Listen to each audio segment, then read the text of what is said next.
Hi there, I'm back at being a mobile mechanic again. I did go to a dealer for a while and maybe go into that another time, why I didn't stay. But for now I'm back at being a mobile mechanic, and I thought I'll just show you the sort of things that I'm going to be doing this week. There's a lot of times I don't film anything, and at the end of the week there's a lot of stuff that I don't show. And I think that would have been quite interesting to pass on or to show, and there's loads of things. I'm going to try and do a little bit. A lot of the stuff starts off and I think there's going to be nobody interested in it, but what I thought I would do this week, I've seen this with Curbside Motors, a YouTube channel. He just shows you what he's doing the week. Doesn't matter what it is, it's just to give you an idea of what work you might be doing if you're a mobile mechanic here in the UK. The sort of cars and jobs and things we come up against. And I'm going to just do something similar, just show you what I'm doing. I won't go into details on each job. I'll show you quickly what I'm doing. Today I got a service on a Ford Galaxy and I got it lifted up. I've already drained the oil. I'm going to put the tray back on the bottom. Whilst I'm under there lying on that, I like to grab hold of the anti-roll bar links whilst the wheels are both off the ground and lift them up and down a bit like a bench press position, and I find that's when I feel the play in them. I also check it for leaks, splits and the exhaust flexi, and then check the track rod ends, ball joints for play, check the brakes. In this one I can check them with the wheels on, check the tyres, anything like that whilst it's draining the oil. I've also come to the top and already changed the air filter whilst I was letting it drip. Then I've got the empty drain tray. I'm going to change the fuel filter and oil filter, which is under here. And then I've got it lowered down. Just finish the rest of the car off. That's kind of how I do it. I like to bench press the anti-roll bars, because I find if I lift one side up of the car and only lift one side here and the other side's on the floor, I don't feel the play in the drop links or anti-roll bar links or sway bar links, whatever you want to call them. So that's where I'm at now. Okay, I'm going to move this oil filler hose out the way.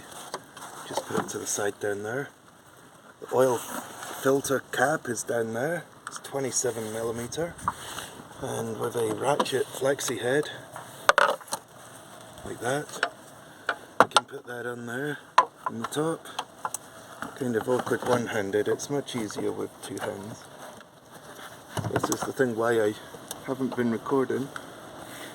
Now it's going to be quite tight, so I use an adjustable wrench to hold the end of this, and just use it like a ratchet up here. And that's how I get them off and how I put them back on again. I don't tighten them mega tight, but I thought I'd let you see that. Maybe, I know there's the correct tools for it, but I find this works for me. When I'm filling it with oil, I'm using this funnel. It's got a gauze in there that slows the flow, and it's good for cars that are a slow filler, because they can sort of fill it with air and stuff. They can't take the oil down and it ends up coming up and going all over the engine. With this, it slows down the oil flow, but at least you don't get the spillage everywhere. Now I've filled the oil, I've changed the filter, the fuel filter as well. I'm doing these tabs, just pressing in the outer bit and leaving the middle bit to stick out, and then it pulls off. Always change the seal as well and lube it up either with diesel or oil or grease. I don't undo this primer there. I never do that. I just put a primer on. Ideally I don't even use this one. That's out of this little kit. It's great for this, and it's great for filling up diesel additive. I usually use this primer, but the pipes have gone too hard to slide on there this morning because it's getting quite cold, so I've gone to this one, but it has bled it. I haven't undone the return yet, There's a reason for that. I didn't want to get too much air in the system. I was hoping it would hold stuff in this instead of opening that and letting stuff trickle out when the other end of the line's undone. So now that I know there's no air in here and I've filled the filter, I'm going to put this pipe back onto there and then I'll prime it again on the return side. There we go, I've got this on the smaller hose on the green return. You see it's starting to get air through there now. So I just pump it until it's gone. At first you can think you've got all the air and it's just fluid coming through here, diesel coming through, and then all of a sudden you'll see more air start coming through. And that's when you start the car after changing that and it dies even when you think you've bled it. There's always, well, not always, but sometimes there's that bit of air, and then you're cranking it, and by then you've got the whole system full of air. So you've just made open a whole can of worms for yourself that, yeah, it's worth just priming it on the return side. I fill this first so it makes it easier, because this has got a whole lot of pipes and some of them are quite thin, like leak-off pipes and stuff. So I find it easier to fill this first, and you're giving it less effort than trying to pull this all the way from the tank. I've already got it from the tank to here whilst it was easy. Now I'm going to fill that and prime it a bit more using this. This one's actually a cheap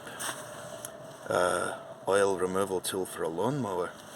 I do have one for a car that's got adaptions small enough to go down the dipstick tubes, but I tend not to use it. I just lift the car up and drain it, unless it's a pain like on some Mercedes where you've got all that cover underneath. BMWs are okay, they've got covers, but you get a little hatch that you can get to the sump plug, and I just prefer to do it that way. Anyway, back to this one. I'm going to prime this a bit more, make sure there's no air in it, and then we can start the car. That's it all back together, levels are down, brake fluid, coolant, screen wash. I'm going to have to check this for leaks as well when I've got it started, but I've primed it the best I can.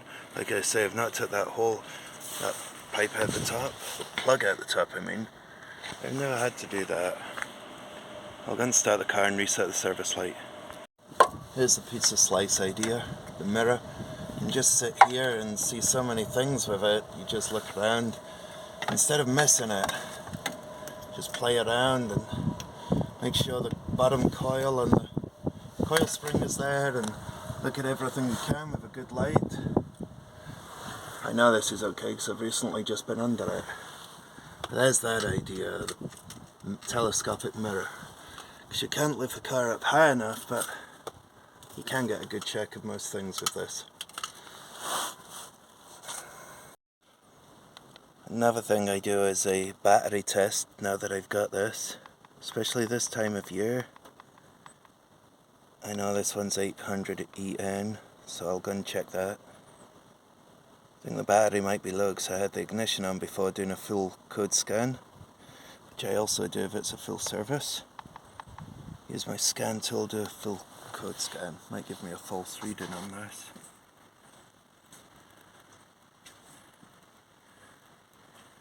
So it's too low to test. I don't carry a big compressor because I drive around in a small van, so I use this. It's quite good. It can inflate a tyre from being totally empty quite quickly. But yeah, over here. Good. So this one's the one I use for that. So I started the car, just holding the revs up a bit in case there is another little air bubble. The car's just been started. Now the next thing I want to do is reset the service light, but I think we've got it. It would have died by now. Let it tick over and it's fine. Okay, so that's the best way. It saves time trying to crank it. It's bad for the fuel system to crank it to get the car going if it's got an air leak in it. So we're going to prime it, so we just press the accelerator all the way down, brake pedal all the way down, both at the same time, put the ignition on. Service oil reset in progress, so we've just got to wait for that to finish doing what it's doing. I don't know if you can actually see that. It might look blurry on the screen. So you just sit here and wait for I don't know, it seems like forever, but that's all you do to reset the service light. So if you are going to do these yourself, see it's just changed to complete. So I can let go of the pedals, turn the ignition off, and that light will stay out now. That's fine. And yeah, if you're going to do a car yourself, you're certainly going to save money than paying somebody like me or going to a garage or a main dealer. It's going to save you money. So these are a few little things I thought I would mention. If you are going to do it yourself, like I say, there's different ways of doing it. There's the main dealer where it's going to be done right. There's garages that have got pretty much what they need to do the job right as well, but not as many tools for the, say, Ford as maybe Ford would have, obviously, but they're going to have what they need to do a service and it'll be done fine. And then there's the people like me, the mobile mechanics that don't have a garage, but we can still do the stuff because we've got the tools. And then, like I say, you could do it yourself. There is a few bits of equipment that like you've seen me using here, different bits and pieces. So when you add up the cost of getting all those things, if you don't have them already, the oil drain tray and stuff like that, I forgot to say, that's stuff that you might need. I suppose you could use an old washing up bowl or anything, but yeah, there's a few things you need to get set up, and jacks, axle stands. I use 2 jacks. I like to jack it up equally on both sides. I saw Steve Scott, Simply Diagnostics, years ago showing you around the van, and he had 2 jacks. He says it's easier, and since then I've done the same thing. I've got the lightweight jacks, and I lift it up equally on both sides, then put the axle stands under. I find if I jack one side up, then the car then put an axle stand under it and then go down to the other side of the car, the axle stand might start to lean before I've got it high enough to put the next axle stand down on the other side. So the 2 jacks does seem much safer. I do use axle stands, especially since having an injury. I mean, there's times I've done stuff, and when I had the injury, I thought I was doing everything right. I still had an injury. Got a hit on the head, and I would say, yeah, I've done stuff where I've not had footwear on when I've been working on a car on a summer's day, and now it's like, do you know what, I'm not doing that.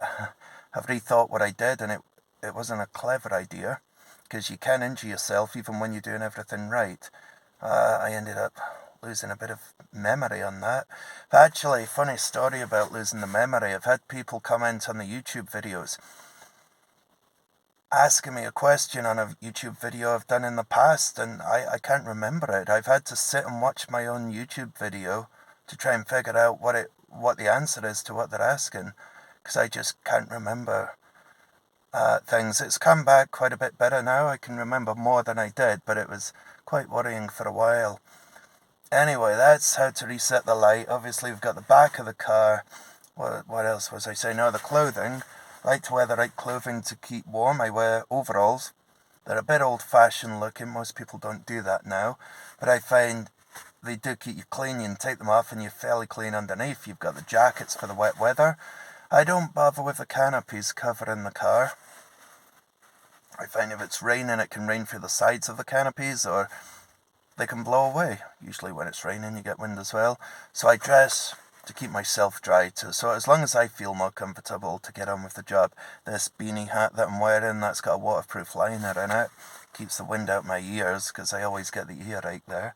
But I'm just waffling about stuff, but I'm trying to mention things that might, if you are thinking of being a mobile mechanic or even doing your own car, that's why I'm mentioning these things. I'm not saying this is how you have to do it.